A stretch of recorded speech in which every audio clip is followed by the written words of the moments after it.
Wage differentials. Industrial wage differentials. There are regional, industrial, and shift differences that can affect an employee's wage rate. Jobs with varying duties can also determine different wage rates per duty.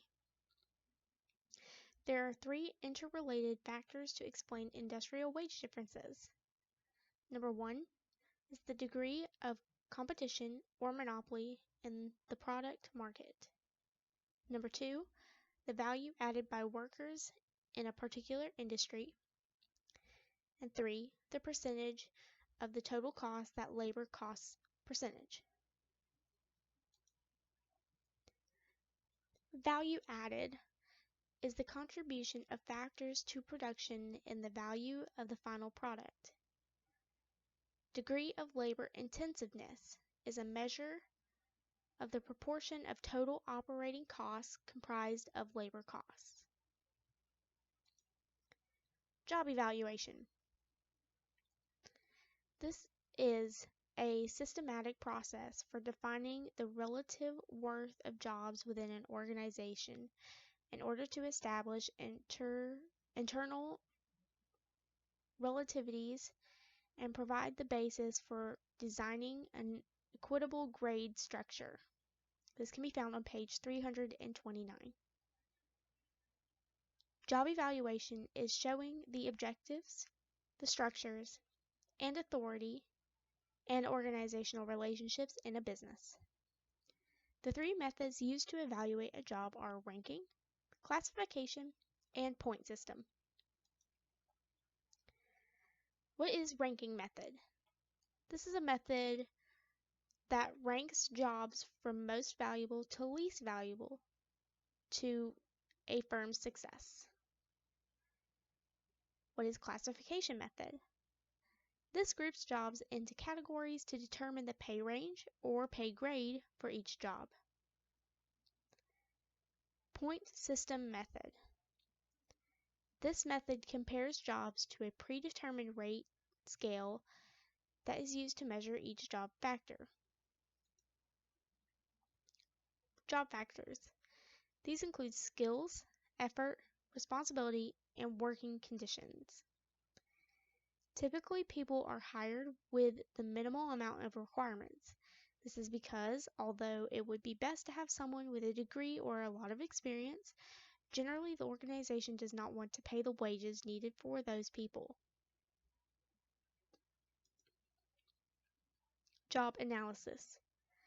This is a process of systematically securing information and facts about what an employee can do in various jobs. It is also the foundation for human resource activities. Number 1 is job evaluation. This is assigning pays for those jobs. Number 2 is performing appraisal, measuring systems to determine how well an employee is doing their job. Job description and job specification. Job description is a summary of the job's duties and responsibilities.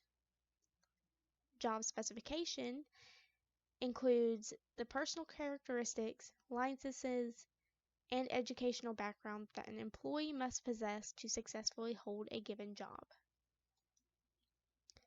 Production standards.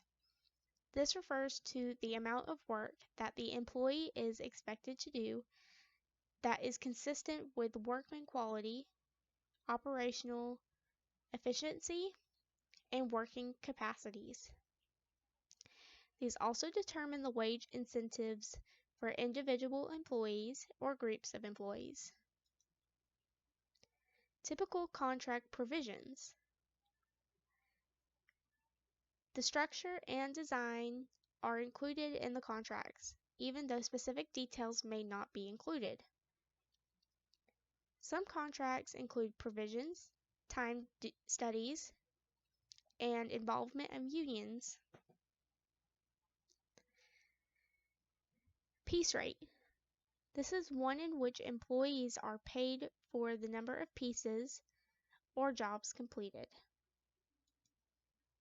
Profit sharing plans. These cover between 6 and 27% of employees. most industrial in most industrial countries. Between 15 and 20% of the United States firms have this plan, although much larger firms are likely to participate. These plans typically provide an annual cash payment or some payment into a pension plan. Gain sharing plan. This happens when the companies make monetary payments to a specific group or groups of employees for producing more outputs or generating cost savings beyond some established goal. These include group bonuses, group piece rates, profit sharing, and cost reduction sharing. These may be limited to a few employees, specific departments, organizational divisions, or the entire company workforce. These are also used to increase teamwork, provide greater job security, and achieve acceptance of new technology. Here are some other plans. First one is Scanlon Plan. This is a group plan for sharing labor cost savings that was developed by a former union leader, Joseph Scanlon. This provides payments based on a computed ratio of total labor cost to total production values. The Rucker plan is based on a change in the ratio between labor costs and dollar value added. Under both this and the Scanlon plan, employees receive 25 and 75% of the available bonus pool.